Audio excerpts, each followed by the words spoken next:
म हजुरलाई चाहिँ बिना टुल्सको टायल कसरी क्वालिटी चिन्ने यसको पहिलो नम्बर टेस्ट साउन्ड गर्छु है त साथीहरू। टिन टिन टिन टिन आवाज आयो भने एकदम राम्रो टायल हो, मेटालियन साउन्ड आउन पर्यो। र अर्को कुरो म 4 फुटदेखि तल खसाल्छु।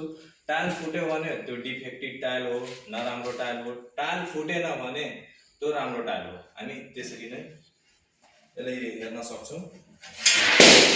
यो फुटेन नि साथीहरू, हेर्न सक्नुहुन्छ।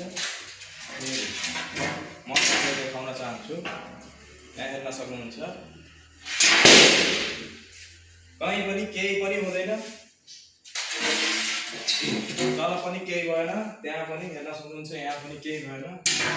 अर्को कुरो चाहिँ कुनै पनि किलाले अथवा काँटीले त्यो बाइकको चाबीले स्क्रेच गरे पनि स्क्रेच हुँदैन कि राम्रो र क्वालिटी टायलमा। यति कुरा याद गर्नुहोस् र हजुरको घर निर्माणको लागि एकदम उपयुक्त यो टायल हुन्छ है साथीहरू। Okay, thank you.